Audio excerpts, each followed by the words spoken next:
여러분 가끔 오래된 중국집이나 화상분들이 하는 중국집에 가시면 파하고 밥하고 계란만 들어있는데 와, 이 볶음밥 왜 이렇게 맛있어? 라고 하실 때가 있죠. 그럴 때 주방한테 한번 물어보세요. 아, 여기는 볶음밥에 라드를 쓰나요? 이렇게 말씀을 하시면 아, 이 손님 뭐 좀 아는 손님이구나 라는 그런 표정을 보실 수가 있을 겁니다.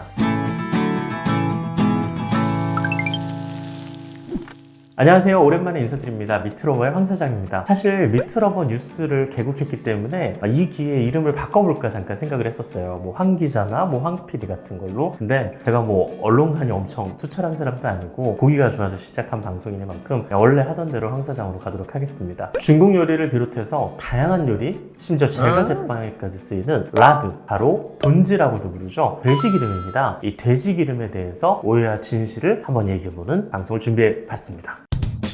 흔히 광고를 보거나 제품 겉면을 볼 때 식물성 기름 100% 이렇게 써있는 걸 많이 보실 거예요. 마치 동물성 기름은 뭔가 안 좋은 것처럼 그렇게 보여지는 문구인데요. 실제로 무의식 중에 식물성 기름이 동물성 기름보다 좋지 않나? 이렇게 생각하시는 분들이 많을 거예요. 사실 삼겹살과 툭불 등심을 이렇게 좋아하는 우리 민족이 기름을 쓸 때는 왠지 동물성 기름은 좀 나쁘지 않아? 이렇게 생각하는 건 편견 아닐까요? 그런 편견의 유래를 거슬러 올라가면 1980년대로 넘어가게 됩니다. 1989년도에 삼양라면 우지 파동이 있었어요. 이 라면을 공업용 새기름에 튀겼다라는 사건인데 실제로는 공업용 새기름도 아니었고 식물성 기름보다 등급이 더 높은 기름이긴 했습니다. 어쨌거나 89년도에 그 우지 파동이 워낙 큰 사건이었기 때문에 이후에 동물성 기름에 대한 편견이 생겼습니다. 결과적으로 이 요리계를 지배하게 된 거죠. 이연복 셰프 인터뷰를 보니까 1980년대에서 90년대 사이에 이 우지 파동 분위기가 있다 보니까 이 중국집에서 돼지 기름을 쓰는 것 자체에 대해서 나쁜 기름을 쓰는 거 아니냐라는 오해가 있어가지고 차차 중국집에서도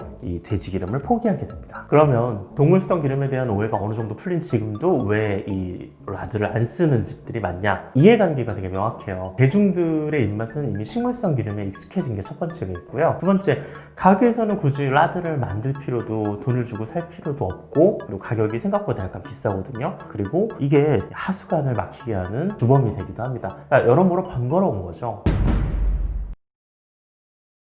배경을 간단하게 얘기해 드렸으니까 그럼 라드는 언제 사용하는지 한번 알려드릴게요. 여전히 라드를 사용해야지 음식 맛이 난다라고 생각하는 중국집들이 있습니다. 이곳에서는 짜장면에도 쓰고요, 그 다음에 볶음밥에도 씁니다. 그리고 몇몇 집들을 보면 돼지고기가 들어간 집들이 있어요. 돼지고기를 넣는 것 자체가 옛날에 짬뽕에 라드를 좀 사용하기도 했거든요. 국물 맛이 좀 더 깊고 구수해지는 경향이 있습니다. 국내에서 많이 사용하진 않지만 제과 제빵 레시피에도 바로 이 라드, 돼지 기름이 들어가는 경우들이 있고요. 그리고 중국 같은 경우는 월병 같은 과자에 들어갑니다. 그리고 일본 같은 경우도 우리가 이치란 라면 같은 경우 별첨 스프에 라드가 들어가 있기도 해요. 그러니까 중국과 일본에서도 사용하는 재료고 서양에서도 스프라든지 다양한 부분에 이 라드가 실제 사용되고 있습니다. 보시는 것처럼 이 만들어 쓰기 귀찮은 분들을 위해서 이렇게 제품으로도 판매를 하고 있어요. 제가 700ml짜리 제품을 하나 구매를 했는데요. 열어보겠습니다. 지금 실내 온도가 높다 보니까 약간 이렇게 녹았어요. 냄새를 한번 맡아볼게요. 거의 아무 냄새도 안 나요. 양초 냄새가 비슷하게 납니다. 집에 놓고 쓰면 편한 방법들이 몇 가지가 있습니다. 볶음밥을 만들 때 그 기름 대신 살짝 넣어주면 상당히 고소한 맛이 납니다. 그리고 돼지김치찌개를 끓일 때 김치찌개 풍미를 더 높게 해주기 위해서 김치를 볶을 때 한 스푼 정도 넣어서 사용하기도 합니다. 튀김 등에 쓰기도 하는데 대체적으로 풍미를 높여주는 효과가 있어요. 만들기도 쉬운 만큼 가볍게 만드시거나 아니면 이런 거 하나 사놓고 쓰시면 볶음밥 하나는 정말 기가 막히게 만드는구나 라는 칭찬을 들으실 수 있을 겁니다.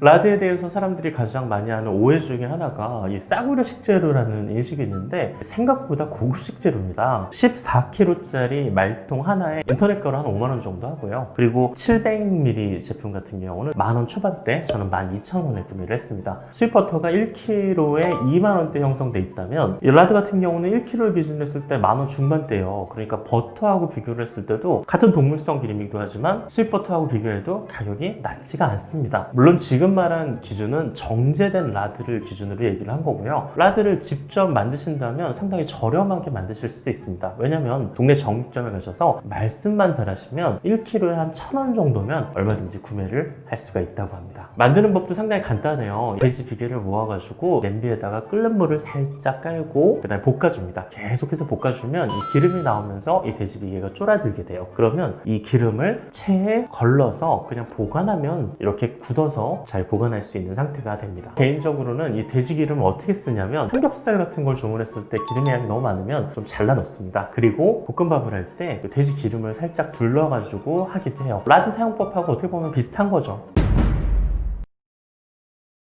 마지막으로 라드는 몸에 나쁜 걸까요? 그 답도 알려드리겠습니다. 자, 여러분 미리 말씀드리지만 동물성 기름은 생각보다 비쌉니다. 동물성 기름의 대표적인 게 버터가 있죠. 이 버터를 대체하기 위해서 마가린이 개발이 됐죠. 마찬가지로 라드를 대체하기 위해서 개발된 게 있습니다. 그게 바로 트랜스 지방의 주범으로 불리는 쇼트닝입니다. 식물성 기름을 정화시켜가지고 만든 건데요. 쇼트닝에 대한 오해와 진실 여러 가지 있겠지만 중요한 거는 어쨌거나 라드가 더 상위 개념이라는 거죠. 천연 라드는 당연히 트랜스 지방도 없습니다. 기존 미트러브 방송에서도 돼지 지방에 대해서 다른 방송이 있죠. 좋은 오메가3 돼지에 대해서. 돼지 지방에는 착한 지방이라고 불리우는 불포화 지방산 비율이 상당히 높습니다. 그리고 비타민 D가 100g당 1일 섭취량의 4배 정도가 있는 영양분의 보고이기도 합니다. 그렇게 따지자면 가격도 그렇고 성분도 그렇고 맛까지 좋으니까 이게 고급 식재료가 아니면 뭘까요? 저는 라드를 고급 식재료로 보고 있습니다. 한때 계란 노른자나 새우가 콜레스테롤의 주범으로 보여질 때가 있었죠. 그리고 MSG나 사카린 같은 경우는 과학과 의학의 발달로 이제 오해가 풀리고 있는 시기죠. 라드에 대한 오해를 좀 풀고 싶었어요. 좋은 재료입니다. 황 사장의 나이를 밝힐 수는 없지만 옛날 중국집에서 먹던 그 볶음밥 정말 맛있거든요. 여러분도 많이 체험하실 수 있게 라드에 대한 오해가 좀 풀렸으면 좋겠습니다. 어쨌거나 삼겹살 지방 돈 주고 사 드시잖아요. 그거보다 훨씬 저렴합니다. 집에서 간단한 요리를 하실 때 도움이 될 수 있으면 좋겠습니다.